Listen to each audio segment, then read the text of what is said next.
heroes that Right. can't leave the lane. Right. When you run Invoker, yes, you can Sunstrike other lanes, but this is not a Tidehunter who can TP in with the Ravage. This Sure. is not a hero who can turn fights. Prophet can be aggressive. He can also look to push down towers. If Complexity ever win a fight, they'll get a tower. Yeah, I think pushing down the tower is going to be the key point here.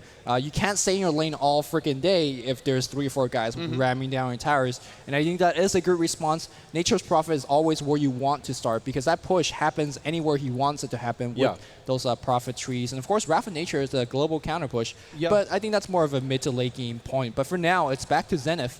What will they be drafting here? I'm not sure. I want to make a point about Jayo's Prophet, something we don't see really ever from other Prophets. He goes solo mid, which we see sometimes, Sure. but then he builds a bottle, and he really controls the runes very aggressively. Tidehunter and Morphling. I was about to say I thought we might see a Morphling from Complexity, but they gave it away to Zenith and a Tidehunter. This is some great burst damage, pretty scary team fight. Morphling was very effective last game. To me, the kill score is a little misleading because a lot of those kills came sort of in garbage time when the game was pretty much over.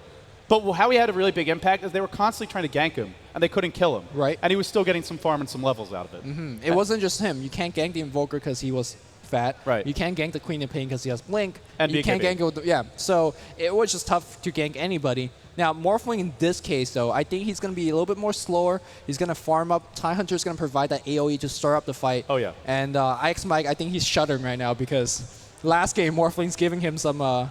That was not fun. Was not it's fun, never fun to be a hard support in a game with a Morphling. I think that's pretty clear, especially a fat Morphling, which generally Morphlings get fat. Right. What is Complexity going to go for here? They pick up the Prophet. Tiny is on the board. Dragon Knight might fit in well. If they're going for more of the pushing style, I think Dragon Knight fits that, especially early on. Tiny is a very strong pusher when he gets his Aghanims up, but before that, I think Dragon Knight brings a little more to the table. As well as being very, very tanky in the front lines. There's also a Broodmother, although I don't think Complexity run that hero too often. They don't, but it wouldn't. Well, there's the Tidehunter to kind of deal with it. Yeah, sure. But it wouldn't be too bad if they wanted to pick it They're up. going to pick up the Beastmaster right there you now. go. There you go. They want the lockdown. They want the laning. And of course, they are on the Dire, so that means a little bit more ancient pooling should they want to resort to that as well. And going back to real fast, the Morphling versus the Brood point. We saw Morphling had 10 creep kill per minute by killing Spiderlings. So and even though it was Spiderlings, which are worth about a quarter as much as a creep, you get enough of them. Gold is still gold. Yeah. I'll buy you items from the secret shop, which outside you guys should check it out. It's Yeah, good by stuff. the way, I'm probably going to drop some money there. That's some pretty sick stuff that Valve has put together for the event. And we get into the second stage of the band. We still haven't seen an Axe yet in this best of 3. I would love to see it. I'm not sure he fits into this game, but he's always a fun hero to see on the board. I don't think he will, but we can always pray. The reason we bring it up is if anyone picks unusual heroes, it's Zenith. Yes. By far. And I think if anybody picks an unusual hero, it's good learning because sure, you know what Morphling's going to do if you watch enough Morphling games, but will you know what an Axe do in a pro game? I don't know. It's the element of surprise, too. You pick a hero they don't know how to deal with. Right. Maybe he's weak on paper, but if he really counters what your opponents are trying to do, if you get good lanes because of it, it can be very powerful. Yep. Brewmaster is the ban. Enigma's still in the pool. Again, if they want to pick up an Enigma, would free up their lanes a little bit. They have some heroes that need farm, and Ravage plus Black Hole, pretty devastating for Zenith. I like that. I like that suggestion here. I mean, there is only one stun against him so far. Sure, Complexity pick up a little bit more here, but you got to keep in mind that Complexity has one carry left in the pool, and carries generally don't have too many stuns, I want to say. Yeah. So Black Hole would be huge, and Invoker, Black Hole, Ravage, that's some big wombo combo. It's really hard to take a fight against that. That's where you want to get your pickoffs with Beastmaster. Yeah, I mean, Vengeful Spirit is an option. I know Complexity, sometimes they like to go for more of the Rs, get the Inner Beast Star. We saw Luna from IG. They actually maxed the nuke first, and we talked about this. Do you want to max the R? It gives you a lot of pushing power. If you get a Vengeful Spirit and a Luna, not really the strongest laning heroes, but in terms of the damage you can do, you can even go for Roshan pretty early. And you have Prophet help get you that map control. So I'm just throwing it out there. It's Complexity, so I don't expect to see it, but it has some synergy. There's an Enchantress ban by Complexity. Again, they recognize that Zenith probably are going to have multiple solos and likely looking to have that jungle hero. Yeah, the jungling is just too strong. It just allows you to set up for basically free towers, free first bloods, and you don't want to give out anything free here. How are they going to deal with the Morphling right now? That's my big question for Complexity. They could throw him solo mid right now in Zenith, and he can beat all 3 of those heroes mid. By far. Especially if JO is going to be going mid as Nature's Prophet. Now, there's a chance that there's a chance that Fluff plays Nature's Prophet in the jungle. We've seen that as well. So JO's not locked on Nature's Prophet. Although it's very likely, as, again, our stat man Bruno says, Right. he's 4-0 when he's playing Well, the they hero. have the Beastmaster, which we've actually seen Fluff jungle on him as well. Sure, So yeah. one of those could go to Fluff, but probably it's going to be Jay on the Prophet and Hannah Montana on the Beastmaster. That's normally what we expect to see, which really leaves TC's hero and then another some kind of support for Fluff. Yeah, both teams are not shy about going deep into the tank about the time. There's a lot on the line for this one. Yeah, again, to remind anybody joining the stream or, of course, live audience that just walked in here, if you win this match, you're guaranteed top 8 and money. Yeah. If you lose this match, you go to loser where you're knocked out in just one round. It's day and night. And if you lose this match, you might just have one more game before it's all said and done. The losers bracket is brutal. Best out of ones, I believe 4 rounds into the losers bracket before you start seeing best out of threes kick in, which means you have a long way to a lot of teams to slog through. And there's a lot of very scary teams already in the losers bracket, plus more shortly to follow after today's winners bracket action concludes. Hey, I mean, Orange now is in the losers, and do you I want would to not face? I would do you not wanna want to face Orange. Yeah, no, you don't want to face against Orange either. So we're up to the last span here. It is going to be a Leshrac, not the hero that I was expecting personally, but it's a powerful hero. I like the Tinkerband here. That would really fit in with the Prophet, the Beastmaster, the Venomancer. Oh, yeah. Get some great push. That's your damage dealer and map control at the wazoo, basically. Ancient Apparition again from Zenith. Oh, we're gonna see some cheeky Sunstrike. I have AAO no action. idea what this is about. I don't think we've seen this before. No, never. But again, the global pressure, it's not going to be as concentrated, I feel like. Of course, this one's going to add a little bit more AoE to the team fight. Do look towards Ancient Apparition to be a little bit more aggressive in terms of approaching that level 11. Because, again, Venomancer Ultimate plus AO is cute. But when you have a Ravage and an AO, Are they gonna? it's hammers, big sledgehammers. Is there any chance they'll pick up the Queen of Pain here too? I mean, could we basically see the exact same draft lineup? as last game? It fit. I mean, if you want to run it, you have some good lanes. I think it's a little bit clunky. Venomancer could switch lane and offer help to each lane. I mean for Zenith. Yeah, right. No, I agree. Tie Hunter here, he's not really a substitute for Venomancer. I feel like he needs a little bit more that's EXP. He doesn't provide you the counter push as easily. You can't throw Tie Hunter away as a hero. Right. Whereas Venomancer, you could be level 5. Is it gonna be Fluff's roaming ganking Marana? We might see it. It's going to be a very highly constructive trialing. What's the carry hero here? I'm quite curious. I'm not sure. Normally you would say it's the Marana, but for most teams, and in the most past, teams, yeah. On average, she's played more as that semi-carrier carry role. But for complexity, the only time we've seen her in the past couple months, at least in official matches that I've watched, is as the support. So, just to quickly pull heroes from your brain, what are some carries with range stuns? Chaos Knight? Vengeful Spirit. That's sort of a carry hero with range stuns. Making me look bad here. It's a Bounty Hunter. That's going to fuel the goal. This team needs a lot of it. Man, Bounty Hunter is going to get a lot of kills. It's going to help Morphling get a lot of kills. And you were talking about the Go bonus. Don't forget about the MS bonus. That's going to be insane against Venomancer, the chasing power of Marana. So it's going to force the Dire to. It's going to force Complexity to get a couple of dust and whatnot. We could see a Sven. That's something else that comes to mind. TC has played a carry Sven before back in the Beyond the Summit World Tour. It did not work. Spoiler alert for that game. eHome ran a very split push heavy strat, but anti-mage, there you go. That's the pick. The crowd cheering. You know they're Complexity fans when they're cheering for an anti-mage. Well, he has a range mini stun. Okay. So that's, there's your trick so question. I really don't know how this tri-lane is going to be. JO's going to be picking the Prophet, so it's definitely going to be going mid. Hannah on the Beastmaster. IX Mike playing the Venomancer. TC on the anti-mage, and that leaves Marana on being played by Fluff and stuff. I just don't know how this lane is going to work. Well, for Zenith, they're going to have a tri-lane with the Morph lane, almost certainly. HY, XY, and Freedom laning together. Ice taking one solo. Off-lane solo. Loda normally handles that off-lane, and he's playing the Bounty Hunter. A good off-lane here in terms of not dying. Sure. But AM's going to free-farm. He can solo Bounty Hunter, no problem. Let alone if he has any kind of support, which will probably have a little bit from IX Mike. They could get some kills with this Venomancer. The Gale to start things off, the Arrow to follow. You can also set up Arrow with Sprout.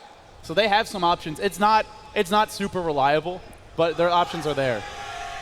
And that's a big chant here from the viewers live. Fluff and stuff. He's leading the charge. You can see that his items is all supports.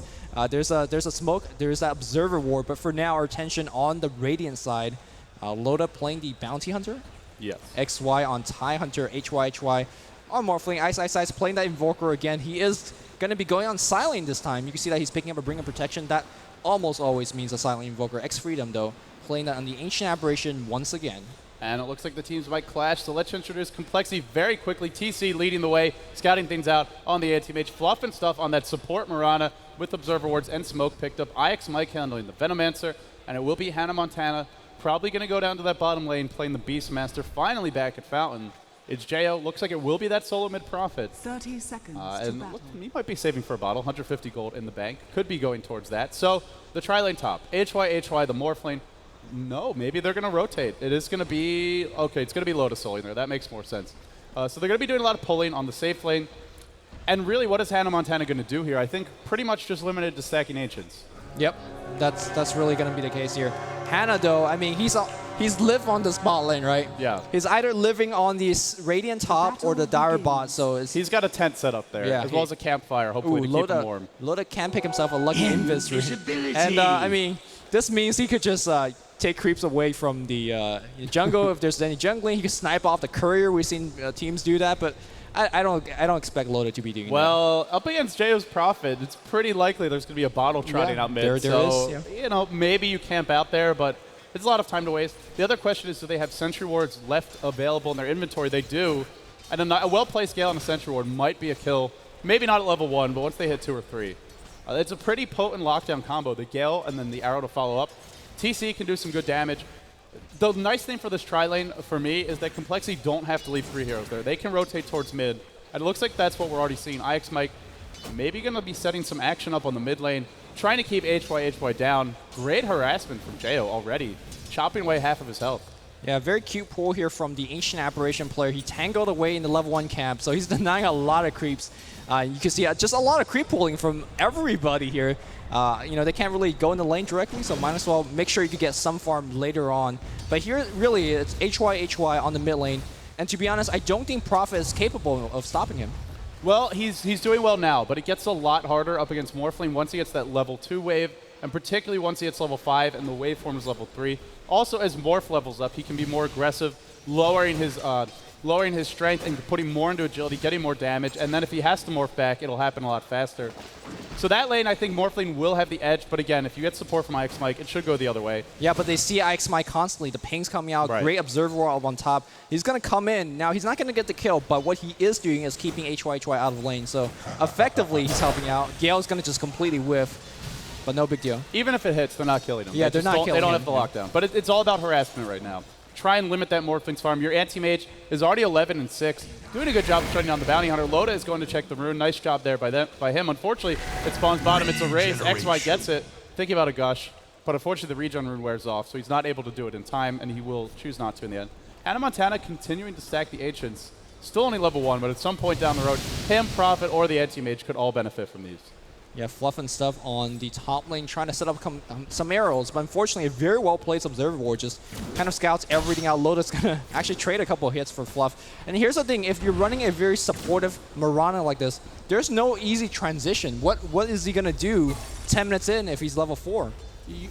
Your team has to set things up for you. You have to, ideally you set up kills, but at the very least knock down towers, because that's going to be your primary source of gold. Do as much pulling as you can. The nice thing is, again, Anti-Mage doesn't really need help, so he can pull. Overall, Anti-Mage getting absolute free farm. I would say a little bit more balance for Zenith in terms of total gold earned. It's very even, but it's split more evenly. We've seen Anti-Mage and Morphling matchup many times before. It usually comes down to the supporting cast. Yes. So as we look at these supporting casts, do you have a favorite? I definitely do. It's going to be on the Radiant side. They just have more AoE. Sure, Anti-Mage have some single target lockdown, but picking off an Ancient Aberration versus picking off the entire team when there's a Ravage, when there's a Meteor. Right. It's just on a different scale. So when it comes down to supporting cast, I think the Radiant will take it. It depends on how many Scythe of Ice, though. It's Jo going to farm a quick Scythe of Ice. That kind of changes things. It's going to be a headdress for Jo. Looks like he's rushing a mechanism, and it will be very effective as long as his ult doesn't hit, which, you know, it may or it may not, depending on the fight. But mech, always a pretty good item to have on the team. HY wants to go man mode here. Look at his HP. And if there's a rotation in, that might spell his doom, but no, there won't be. Loda's going to check that top rune. And I think this is the other reason we're not seeing the bottle from Jo is there's a bounty hunter to check the runes. Even on the bottom lane, XY can go check them. It's really not that safe to do so, and more importantly, it's likely your opponents will take it first. Yeah, they really just need a mech as soon as possible because the burst damage, the AoE burst damage to be exact, is just too strong right now. But perhaps they're just waiting for the cooldown of the wave. And here we go, they want to start it up. Jo is just too tanky for this right now, but will it be tanky enough? There's a Ice Vortex being dropped on the ground, not going to be enough. Invis gets picked up on bot lane as well. And perhaps Hannah might be going down soon. Oh, Ice is doing a great job of controlling this lane. Hannah Montana has hit level 2. This could be big trouble. In comes XY, looking for the gush. There you go, this might be first blood. Sunstrike it is! Perfect coordination there from Zenith. Ice, second game in a row, just hitting so many beautiful Sunstrike. It's just like he does it in his sleep. It's too easy for him. And here comes the trade for complexity. The weakness of Bounty Hunter as an off-lane hero. Sure, you're probably not going to kill him, but he's not going to defend his tower. This will take a fall pretty early. That means gold for Fluff, who needs it. He's got his boots up, so he's getting something. 5 creeps on him. TC, 31 and 18 already. This is a lot of farm to give away towards the AM. About 6 CS a minute. Not perfect, but quite high. A lot of farm, but is it enough EXP? Look at the Venomancer. He's level 1. Mirana, I don't know how he did it, but he's level 4. But it's a big lead when it comes down to EXP on the Radiant side. And I think that's because they're a little bit effective. X-Freedom here is pulling on the level 1 camp. He's pulling the high level camp, but tower's going to go down for now. Will it though? Teleportation comes in. Sunstrike, that's going to hit on IX-Mike. IX-Mike's going to go down. 1 kill. And a deny here? Yes, a deny is going to be gotten by Zenith. Oh, the arrow. Is he going to go in? No. Just lobbing one in there. Fluff probably a little frustrated after that kill. The tower will be denied. And denying that tower definitely going to be huge. Favorable for Zenith. That was supposed to be kind of their avenue of comeback. Right, because they already gave up the first blood Right, bottle. and they're down in terms of EXP. But now with the tower denied, they're kind of in trouble. Of course, they didn't miss any EXP as X-Freedom just rotated from the level 1 creeps straight in the lane to hit his level 6 or try to hit his level 6 as soon as possible. You know, and as well as we're seeing this anti-mage farm, HY is not far behind at all. He's 7 CS back, but the tower getting denied. If they last hit their towers, he'll pretty much be dead even. TC could be going for Battle Fury with the poor man shield picked up. It really depends, but I think this game he's going to have to get very fat, so I expect to see the Battle Fury roar. Or... No, he's 3.5. He's just not getting the XP. I thought I heard a roar. I'm going crazy. Mid lane, it's XY. Taking a lot of damage. Anchor smash. Waveform in. Denied. Whoa! Big play. Waveform denied from HY. He's just showing the caliber player that he is. It was a drive-by there as well. He auto-attacked right at the end of the wave. Bottom lane, Hannah Montana taking a lot of damage. He's very close to Sunstrike range. A Cold Snap or a Sunstrike and then a Cold Snap. He might be able to get this kill. And look at Hannah's positioning. He has to stay so far back, which means a lot of auto-attack damage onto the tower. Treads will help you the most out of any boots choice for pushing on this Exhort Invoker. Axe is clean up. There's your Sunstrike. There's your Cold Snap. Hannah Montana, big overextension. One more auto-attack. They get the kill. Ice. Solo kills being claimed by Ice. Zenith just showing their individual skills are so good. Now the pressure comes on the mid lane here. Is there any kind of offensive initiation? Unfortunately not. Loda hitting close to level 6 and getting that level 6 like we mentioned earlier. Very, very key to their playstyle. It seems like they want to be a little bit more aggressive this game. Diving between towers, forcing people back, and having track is so important for that. You know what they really need right now? They need this mech on Jo. If he had TP'd in there and dropped the mech, that wouldn't have been a kill turnaround, but it might have saved his life, the Beastmaster. And you know, they also need, like you said, the roar on Hannah Montana. He's not getting the levels yet. Here comes a smoke gank from Complexity, looking to set something up, maybe on XY, maybe on this bottom lane, but Zenith very well prepared for this. For the moment, staying far back, the smoke gets revealed, so they have to know something's up, but they're biding their time, maybe hoping a hero's going to walk around the corner. Doesn't look like one will anytime soon. Well, they do see an illusion running by. They might think it's a real one. Oh, they do. Maybe. Hard to say. They're kind of surrounded here as well. Yeah, so another smoke gank. That's running out very well. And smoke gank definitely does not help your EXP if you're taking this long to attempt for a kill. Definitely not. Loda getting level 6 for him, that track gold. That's going to be... Oh, arrow bottom lane. Going to miss pretty badly there. Ice. Already picked up his Reign of Basilius and Power Treads, Magic Wand as well. A lot of time being wasted here by Complexity. While this is happening, it frees up Morphling on the mid lane. It frees up Loda to at least get experience up top. They're not keeping him out of lane anymore. And that track, I mean, we talked about who's got the better supporting cast. Track may be the best support skill in this game. Oh, back in the mid lane here, HY driving off Jo back. Keep in mind there's a Sunstrike. Oh. So JO's effective HP is actually quite low if you think about it, but HY not waving for it. Worry about the counter TPs. Yeah, they'll have him dancing, but he'll probably pull a Michael Jackson and juke that one. You really need something to set up the Sunstrike, or just catch him out of position, and a very obvious path for him to follow. HY middle lane, IX Mike, there's your Gale. Just some harassment for him. But really, even with the Gale and HY, he doesn't care. He's thinking about going in. Yeah, he wants to fight even with a Gale on him right now. You can see, again, Complexity, they just trying to die for kills, or at least attempt for kills. But they're just not getting it. This feels exactly like last game. The difference for me is that they have a hero they can do well in the very late game. That's the anti-mage. Right. Ice now porting up top, perhaps, trying to ward off TC. TC at this point, very low in terms of HP, so you can harass quite a bit. And it is going to be a 4-stat build. This could be bad. There you go. Janata to start. The track follows. Where's that wave? It's cooling down. He's going to have to TP out. He can. Looks like he's... Oh, no. Waveform out the other way. HY, the arrow not going to find him. The counter gank, they don't get a kill, but they do save that profit. Very important. And the mech, you can see it paying off there. Yeah, it's going to be paying off throughout the entire game. Again, a lot of support... or a lot of Nature's Prophet like to rush a Midas, they like to rush a Hex maybe, but right now this game mech is just the most important item, and you see it's paying off there. Yeah, so top lane, because that tower goes down, if they actually just keep the creep equilibrium even, constantly deny creeps, this becomes a very safe place for the Radiant to farm, and it's the downside of getting that early tower, especially since it was denied. We'll have to see if Ice wants to go that route, and you do farm faster if you auto-attack a little bit more. For the moment, he seems content to static farm this lane. Quarterstaff picked up, 4-staff recipe in the stash. He's not far off of that. At 4-staff this game, you can 4-staff out of Sprout. To me, that's the big one. TP in middle lane by JO. I'm not going to go anything. To me, it's forcing in that high Ravage. We've seen it from CLG Miracle. Shout out to Miracle if he's listening. Those 4-staff Ravages in the group stage are beautiful, and we might see some of this here today. But back on the bot lane, Loda's ganking all over the place. No track, though. No track. Even when he's not finding kills, he is providing harassment like the Venomancer, but the difference is he's getting a lot more levels in farm. That Venomancer is middle. Oh, where's that cold snap? Yeah, it was just on top. A little bit of harass here against the anti-mage. He'll blink out. The key thing also for me is Tidehunter's level 6. He's got the Ravage. If Radiant wants to play the Death Ball style, they can. If they drive down mid with HY backing up or leading up the charge, and of course Tidehunter Ravage to kind of back up upon, they're going to be fine, to be honest. It's a pretty potent death ball, and especially because you can have sort of that siege cannon, Ancient Apparition sitting way back. That's another big thing for me. When is Freedom going to hit 6? And are we going to see the same... It took them a while to really start firing in that last game, right? With the Ancient Apparition Ultimate, the Icy Blast, and the Sunstrike. But when they started connecting, it was a terrifying sight to watch. Are they still sharp after that last game? Are they still in a good rhythm? We're going to find out soon. He's very close to 6. Yep.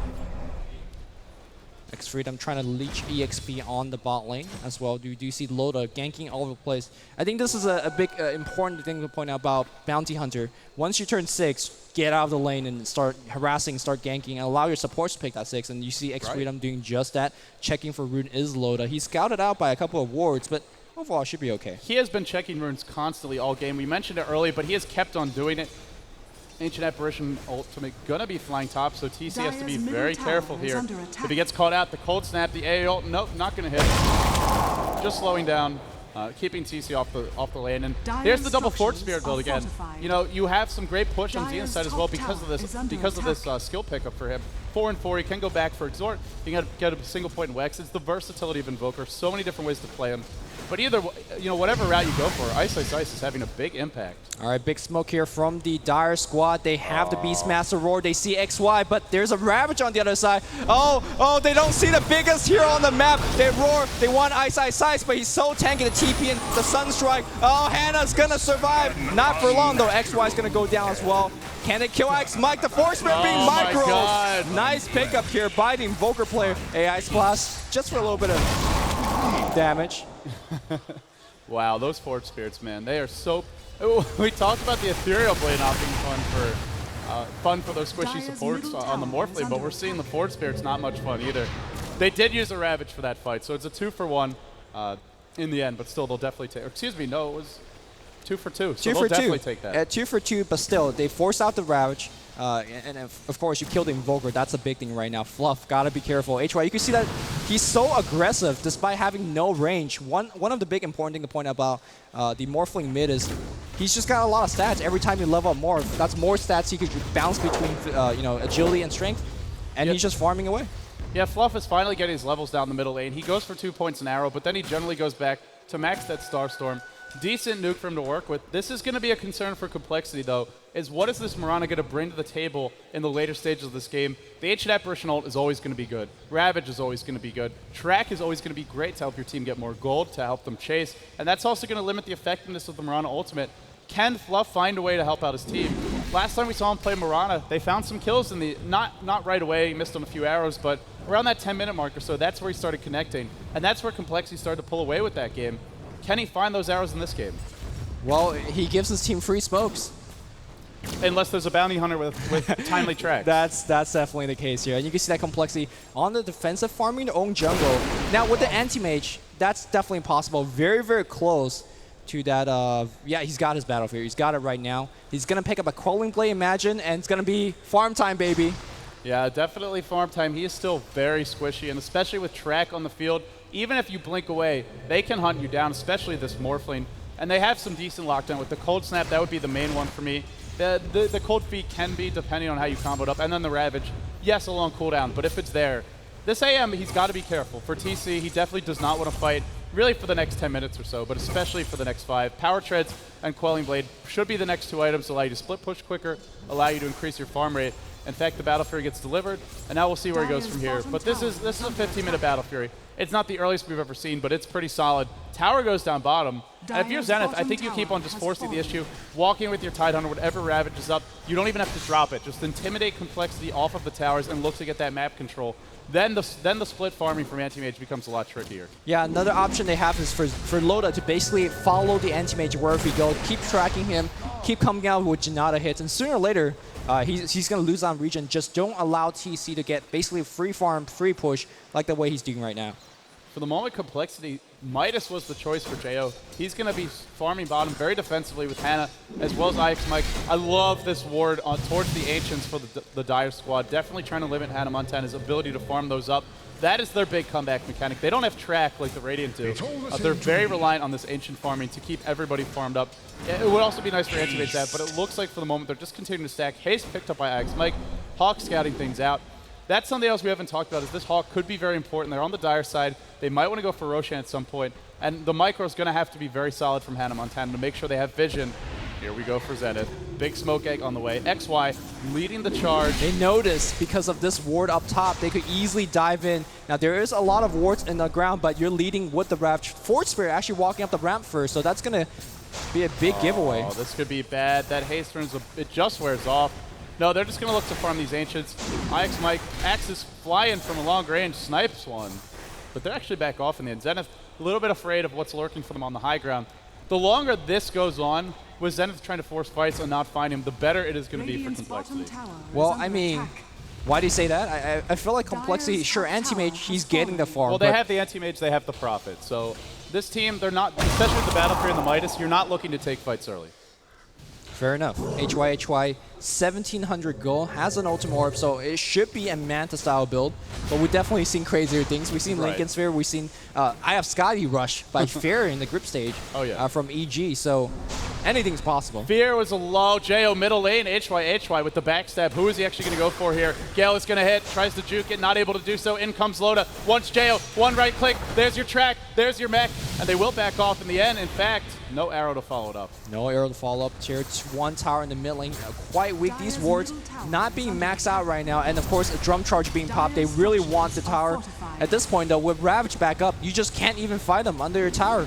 XY will just hit everybody with it. And they don't have to stop. I really think they can at least do some big damage to this tier 2. And they agree. They're going to continue pushing. Going to look to do some damage here. Try and force the Anti-Mage back. At the same time, TC is trying to force them back. So it's a game of chicken right now that we're seeing. AO flies in. It's going to hit on Fluff. Fluff is dropping very low. I believe he will just survive here. But with that ult hitting, that means a lot more time to work away on this tower. TC, here comes the Prophet. Complexity, they really don't want to fight. They're going to look for the split push. They're going to try and get something in return of their own. And in fact, with the, here comes the TP. HY, a replicate summon. TC, wait for a minute on him. Mirana ult force. Look how squishy he is. Even having that Battle Fury, even having the power treads, a lot of gold. It's not enough just yet. Yeah, Moonlight Shadow being cast, which was referring to the free smokes being picked up. I mean, track in this game, I feel like it hasn't been too useful or too effective, Definitely I want to say. He's not getting too many kills, the numbers are not flying across the screen. And he's not exactly like the best mid-game carry or anything. He's supporting the team with a drum, but he could do a little bit more, I think. You know, but we've seen so many games where Bounty Hunter doesn't have any involvement, even feeds repeatedly, and then if you find a couple track kills, your team is completely back in the game, if not massively ahead. The skill is just that powerful, and well, if he was having trouble before, this might be the solution to his problems. It's a DD for Loda. Now he heads into the enemy jungle. Very reminiscent of what LGD was doing. Everybody farming together. The only hero's not is the Prophet, because they really have two heroes. Oh, I hear a Sunstrike and an AO, and it's all going to hit. And a lot of damage. This will drive them off the Ancients, but they got most of what they came for. In fact, it's just going to be one Ancient Granite Golem worth about 100 gold. They even want that. Maybe a little greedy. Ice, Ice, Ice. Think about force staffing in. Gale is going to hit on the Forge Spirits. Look at the damage. IX Mike is forced way back.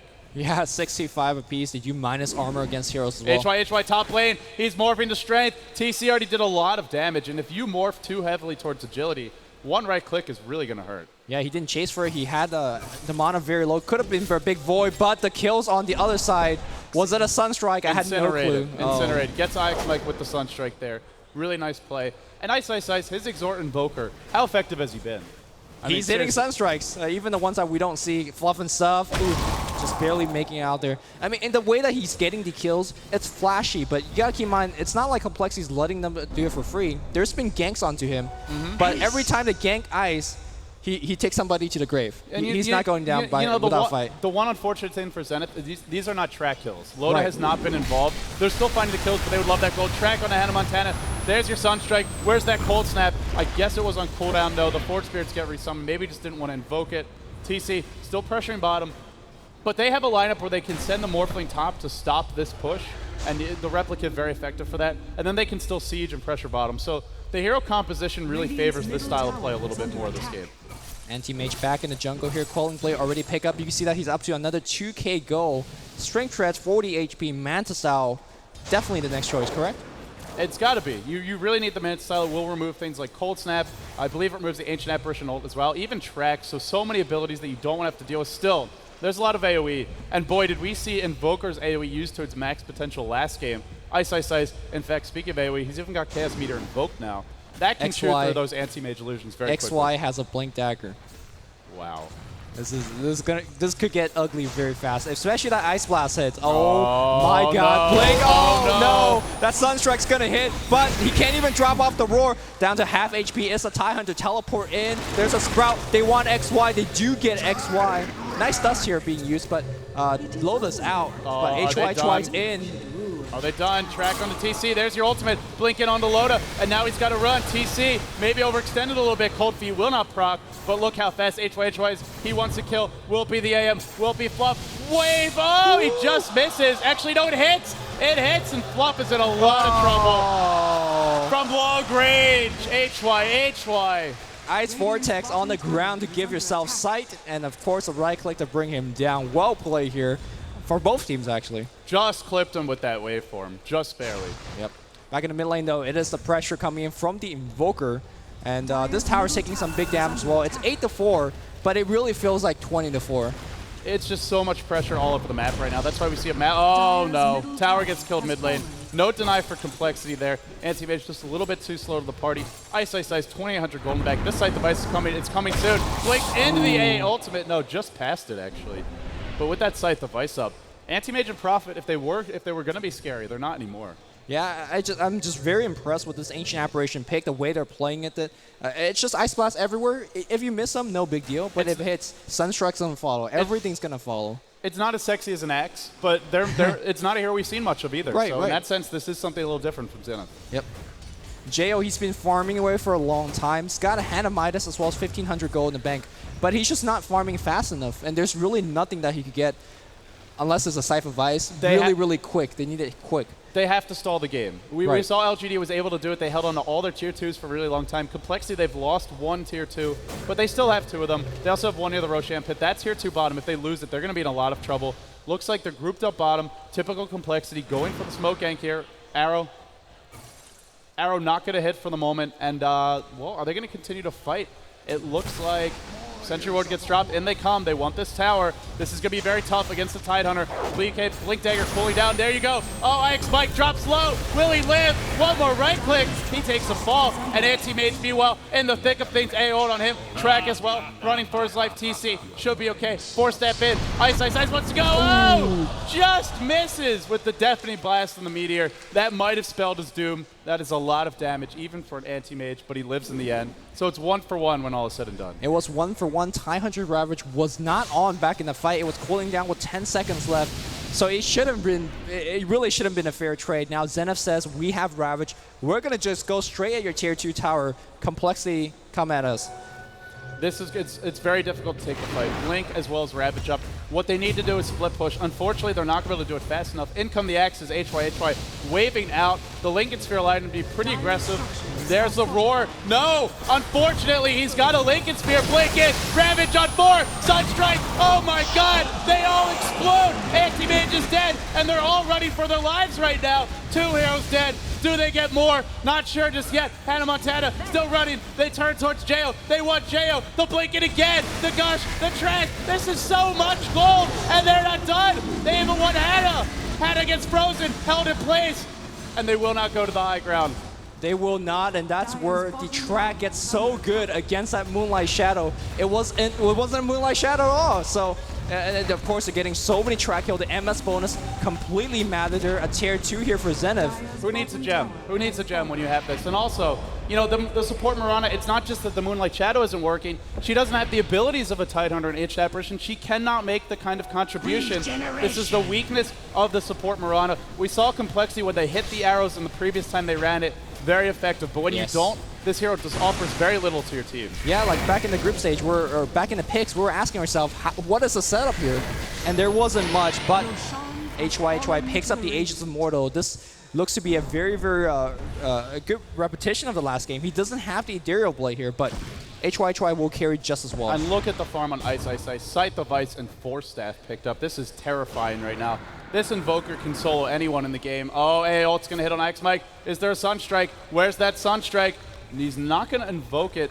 Probably not going to get that kill anyway. Hard to hit that one with no vision. It's on cooldown. Oh, it's on cooldown. Okay. Oh, maybe he's going to try for it now? Yeah. Oh, my God. Oh, my God. Oh, my God.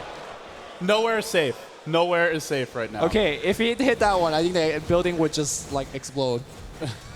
So maybe it's better that he didn't. I think at that point, maybe the fans in the crowd come and mob the stage. Right. Nice has to be let out the back door, but in spite of missing that, I mean, give him credit for trying for it. Give him credit for barely missing as well. Right. But back to farming as we go. Loda at level 12, sorry. Level 2 will be pretty bad at 26 minutes in the game. He's going for a Black King bar, and I think that's exactly the item he needs to really continue to contribute in these team fights. There's a lot of spells damage. Ooh, back on the top lane here. The focus goes on HY. Oh my. TC running for his life right now with that replicate up, especially bottom lane though. Ice. This will be a huge kill. There's your Gale. There's your Roar. They will bring him down. And look at the gold. Look at the buyback. It's like he was mashing it before he actually died. Immediately back into the game. He wants in. And now what are they going to do with this buyback? It's an expensive investment. And if he dies again, that means no Scythe of Ice. That means no level 16 Invoker, no Force Staff for a while. Can they kill him off again? That might be another story. I think it was a pretty good buyback. I think people may think rage buyback, but there's no rage. It's just all control. It's all part of the plan here. And Zenith, they're gonna get a tier 2 off of this. Completely worth it, I have to say. And right now, Invoker is one of those heroes that's applying so much pressure to the enemy team. If you move him for 30 seconds, 40 seconds, that's big. But here comes XY. Nobody here. But the tower very, very low. Anybody gonna last at this one? Trian's doing work. Oh, but it's where's just that not deny? enough. Where's that deny? Nothing hitting it anymore. Yep. They should clean it up. There you go. Tower denied. That's how many tower? That's 2 tower denies, I believe. That's the only 2 towers Complexity have gotten. Yeah. This is a team that normally gets towers and makes sure to last hit it. They normally have 4 or 5 heroes there. TC blinks in, gets a creep, and then runs for his life. Despite almost having the man style, HY has his own and a Lincoln Sphere. HY may even be able to solo him, especially having that Lincoln Sphere up means there's not that many ways to deal with it. There's a Roar, there's a Prophet Ultimate, and there's an Anti-Mage ult. That's 3, but all of those you really want to be hitting the morphing with them. Yep, that's definitely the case. I mean, if you toggle between last hit as well as net worth, you can see that both carries are actually lasting the same amount. It just comes down to supporting cast. Zenith has more push. HY, he's making back out. The Ice Blast, that's going to hit on 2 supports, but Again, no backup coming in. Oh, Beastmaster Roar, HY. Oh, but the Blink Ravage, it's a counter. Oh, the Sunstrike's gonna hit on TC. It's enough to wait for a minute for HY. Oh, the Mana Void, will he go down? He survives. He's gonna kill TC. He's got the Aegis, no big deal. XY is still going for it right now. Tower focusing on XY. He blinks out. What? He blinks out. He's gonna survive. HY says, I'll hit your towers. I got my creep wave coming soon as well. And right now, Complexity, they're out of gas. They got nothing to defend. They're out of ultimates as well. What will JO do? There's no buyback here. And to be honest, even if there's buyback, what is a Beastmaster, Venomancer, and an unfarmed Priest of the Moon gonna do? This is Rax, and it just might be the game. Zenith on the verge of advancing through the winner's bracket for that second round. JO taking a lot of damage. There's your track. There's the wave. Another kill. HY. He wants more. Deafening Blast onto TC. He goes. TP in for Profit. Maybe he's overextended. Could take a fall here. TP out. 4-step away. Will he live? He will! Wow. And how frustrating must that be for Complexity? They lose the melee racks. They lose a bunch of heroes. They didn't have buyback. TC, Mantle Style coming pretty soon. But by that time, Morphling's going to have another item. 2,200 gold on him. And this is not a Morphling that's to shoulder the load by himself. The Invoker is so fat. 3,200 gold on him. The Tidehunter going big or going home. Probably going big. He's almost got, not almost got, but he's getting close to a refresher. Man, I don't even think that Complexity could deal with one Ravage, but if there's two Ravage, oh man, it could be lights out then. But right now they play on Complexity, holding on to their 6 kills. Mirana's got to get farmed. I don't know where he'll find it, but he's got to get farmed. Beastmaster trying to build some support items for himself. He's got the pipe, which is very, very helpful, but so far it's not enough. JO, he's got to get the Scythe of Ice, but he's only got 800 gold. It's just fighting, trying to climb up at this hill, but this hill has nowhere to hold on. They're just falling off. It's a very slippery hill, and I believe it's covered with oil right now. Complexity, there's the Gush on the middle lane. Want to go TC, Anchor Smash. Looks like a mini Ravage there, and I was about to freak out, but no, that is not a Ravage. That is just a Gush, or an Anchor Smash. And Loda, he wasn't having a big impact earlier, but look at him now. 1-0 and 2. I feel like he's had more track kills than this, but maybe not. Either way, sitting on a BKB, as well as a Drum of Endurance, definitely creating some gold for his team, and they're going to gank the Replicate. Complexity, probably going to run into this one. There they go, and, well, I guess they know it's a fake. I mean, there's an Anti-Mage just farming. Is that the comeback? Is there any way where Anti-Mage could come back here? He could carry this, but I think at this point Zenith have to make mistakes. Whether Complexity force those, whether they just make them. Oh, the Roar, the Prophet ult bounces through, but HY is just going to back off. Again, this is a Morphling who's getting Bounty Hunter track gold. This is a Morphling who's ahead in terms of items, and it's backed up by an amazing lineup here. Axes fly through. Complexity do have a good turtling team. That has to be said. They can turtle for a while. Sunstrike, Scythe of Ice, not going to hit. And they're going to push regardless. The towers already taking some big damage from HY. It's so easy for them to walk in. The Glyph being forced out right now. HY just touring around on the Dire base. Says, I'm going to chill here. Going to right-click that one down. The Sprout getting canceled. Beastmaster Roar. Any Roar being... Oh, the Blink Ravage! It's on everybody! Oh, no! AI's Blast. Venomancer being Joe. X-Mike's going to go down. And that's the high ground Spring Breach once again. Anti-Mage late to the party. And HY will just finish this Rax by himself. Singapore being claimed from HY. He wants a chant, guys. He wants a chant. And a Sweden ... from Loda.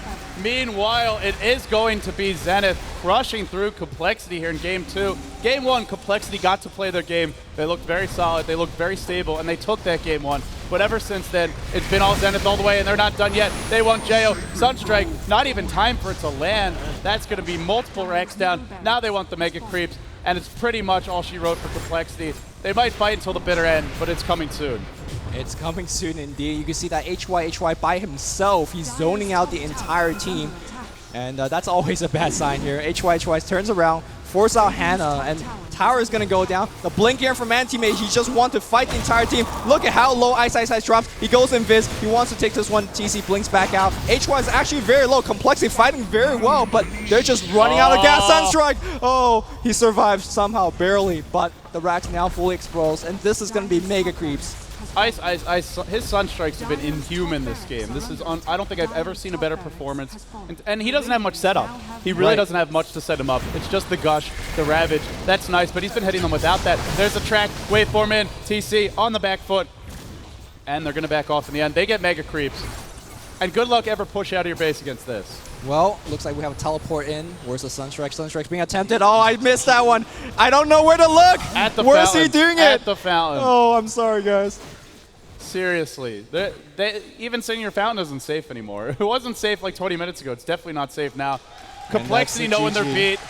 They call the GG. They call it But GG. they put up a hell of a fight. They did. They did. And teammates tried to carry them, but it just wasn't enough. The Morphling. It was the Invoker. It was the Invoker. It really was. It was the Invoker. I talked about LGD's Yao having a strong Invoker, but this one, Ice threw his team on his back this series. And for our team from Zenith, now advances to top 8 for sure. There's money on the line as well, but Complexity now goes down to losers.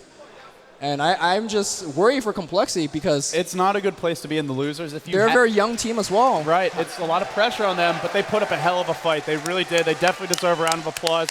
Zenith does too, though. Really masterful display by them. And they had a horrible start to the International, too. The group stage is, 1-5 on day one. Yeah, it was But, man, not did they favorable. roar back since then. So give them a hand as well. And here we go. The players are getting out, but we're going to be seeing them soon. Soon again. Yeah, so we will have another best out of 3 coming up soon. But before we do, we're back to the desk with 2GD and the rest of the analysts. Right then, so you can see Zenith taking 2 games out of the 3, gonna nudge out. I wouldn't say it was a complete stomp, but it does feel like a nudge. Anything that goes to a whole best of 3, definitely a nudge out, and Complexity will now go down into the fearful loser bracket. Did you say nudger? Nudge out. No, is that like a British term? Nudge out, like I've like- nudged you out. Yeah. Like, okay. I'm going. I think we just it's call like- it winning here.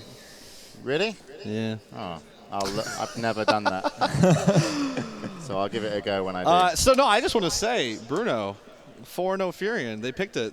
How'd that work out for They you? didn't get the memo about banning Morphling. Right, right. I said It's- Zenith pick Morphling. That's going to be the best strategy. They're what, 12-0 now, 13-0? Yeah, I didn't know. Yeah. I'm surprised Complexity haven't come to the decision to actually ban it out. I I'm mean, disappointed. Morphling's ridiculous. I think HYHY is 18-0 now in these Yeah, two he games. didn't actually die. He hasn't died in in either both of these those games. Future reference for teams down the line. Ban Morphling against Zenith. Just saying. Yeah, when he plays Morphling, HYHY just seems so much more comfortable in that role than I believe he had a Queen of Pain once, was it? Yes, Queen of Pain yeah. back in game 1. And that didn't work out too great. Yeah, Obviously, coL had huge momentum, but on Morphling, he's just something else. Although they did talk about it a little bit. Ice's Invoker was really impressive. I mean, he did hit a lot of stun strikes. He commanded the battles a lot. I mean, obviously, yeah, HYHY cleaned everything up and did a lot of that. But Ice did a lot of the heavy lifting through all of this, and I was really impressed with the Invoker. All right, so yeah, Zenith take it 2-1, but before we move on to our next game, we won't be seeing Zenith play until tomorrow in the winner bracket semi-finals, but we will see him once more at least today with a winner's interview. Hey guys, this is Purge, and I'm here with the winner of the first match. It's going to be Zenith HYHY. How were the matches for you guys? The matches were great, but as all of us seen, we got off to a very bad start, and I think we kind of lost communication in the first game. But then after the loss, we kind of picked up what we were doing wrong, and made the right changes. And so game 2 and game 3 were great for us. Were you expecting to do more of a global strategy for the game 2 and game 3, or to just kind of work out like that with the picks? I guess it just kind of flow into, as in it flows with the draft, because it is one of our strongest picks, Invoker Morphling, and I guess it's the way we play that makes it global. I don't think it's meant to be a global strat, but yeah, it's just the way we play it, and I think we're very strong with it. Yeah, it worked out really nicely for you guys. I have a question from Twitter from Mr. X, and the question is, when you guys do the picking stage, we noticed that Loda was sitting off to the side. Do you do more of a team picking strat, or is he just hanging off to the side during that? Usually we do the drafting without Loda because we feel that we know the team style more, and in the past we tried to include him in the drafting, but then when his opinions were not accepted, it kind of feels like he's being left out of it. So we didn't want to make it feel that way. We're just going to tell him that the draft is going to be done by Ice and me, so the rest of the team just be very confident with it and just play the game. And my last question, how does it feel after having a rough start on the first day of the group stage to make it through your first round of the winners matches? It makes us very confident to win, and I'm very sure we will not disappoint. All right, thanks very much. Good luck with the rest of your matches, and back to you, James. Thank you, Perch. So, yeah, there you have it. Loader, forever alone. Forever alone. But at least he's got $5,000. Yeah. So he can be like, you guys just pick the hero. Just win. Just keep giving me Give that me my money. cut of the 200K. Yeah. But yeah, HYHY also very confident there that they think they can go all the way in this tournament. Is that something you guys would challenge, or do you think it's very possible for Team Zenith? Because you've got to remember, in the group stages, if I just bring it up, Team Zenith went 8-6.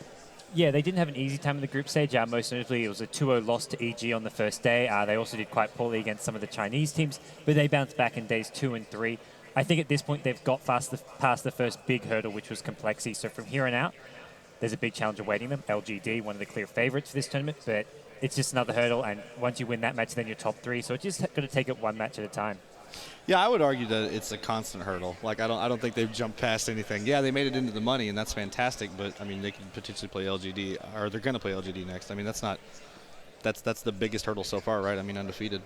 Yeah, all right, so we can take a look at some of the highlights from game number 2. I believe this is one of the team turnarounds in the fight, so let's go check it out, and here we are with Team Zenith. Yeah, this was really the biggest impact that Lotus Gondar had on this game. I mean, they get a nice initiation after the Ravage. I mean, XY hit a bunch of nice Ravages in here, but really, I think there's ended up being 3 track kills. This is a pretty prolonged team fight. We see Invoker getting a double kill here off of the Sunstrikes, playing very well. HY goes for this. What I really like here is they don't give up. They continue to go after him. He's tracked here. They're going to go for it. We get a nice push to cancel that. They might have been able to go up on the high ground, in fact, to catch the Beastmaster as well, but as very wise choice here, Zenith decide, nope, we're going to play it cautiously. We got the triple track kills. We just gained a bunch of gold. Let's not throw it away immediately after picking it up.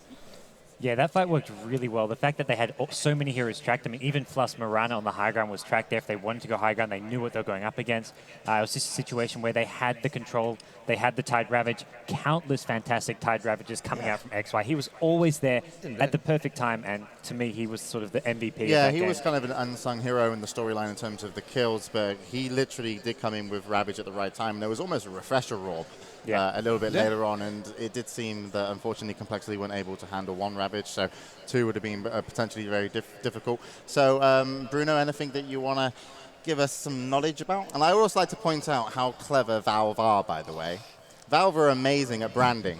Yeah. If we get a close-up on Bruno, we can see that the biggest focal point of this analyst desk, there is now suddenly Dota 2 logo. What can I say? No. Did they pay you for that product placement there? Oh, lots. six figures or? Maybe 7. All right, go on, Bruno. Sorry. Yeah, for me, the important thing about this match is the whole matchup between AM Anti-Mage and Morphling, the carry of the International 1 versus the carry of the International 2. So how do these heroes fare when they play against each other? Well, out of the 58 times they played together, AM won 28 and Morphling won 30. So he's the new king of the hill. Barely. 28 to 30. I feel like that's. Hey, it's still a statistic that matters. Okay? It's another 50%. All statistic matters. Yeah. There's lies, damn lies, and of course statistics. But we do have another highlight here, so we'll go in and check out what also happened in Game 2 when Zenith pretty much just started dominating and bringing their performance up to scratch. Yeah, I think at this point we've got a double damage on HY here. This is the final push into the base. I really feel like through these 2 games, Zenith played so much better. I mean, you talked about the Tide Ravages in Game 3, leading those in, but really, we see it again here, just jumping in there. Immediately dropped a meter on everybody. It's just big-time damage. I think I have a big time picking the MVP. I mean, you want to say Ice with those Sunstrikes, you want to say HY with his insane Morphling, but is it just XY? To me, it's XY. He set up all the team fights. Sure, it's one of those things where once you've got that Blink Dagger, it's fairly straightforward to blink on in, cast Ravage, but finding the perfect time, getting that moment right it's a tough thing. Ice is such a troll, by the way. Did you see that? I'm pretty sure he's not from Australia. He is. Yeah. Oh, he true. is? No, I don't know. Is he Australian, guys? I believe so. I think he's related to my cousin or something. I thought it was Singapore, Malaysia. They all are over there. Is that a place? All right, then. So also something that we should mention was when Complexity were pushing for just waiting for something to happen in their favor, they put everything kind of on TC.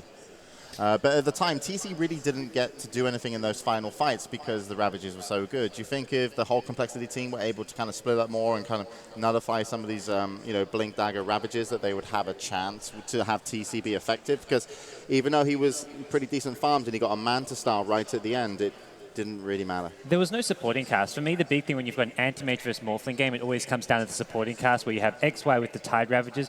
Over on the dire side for Complexity, you had Fluff and Stuff playing a support Mirana. He didn't really connect with any of the early game arrows, didn't get any momentum for his team. And then later on, he was very ineffective, just on a hero that can't really do all that much late game.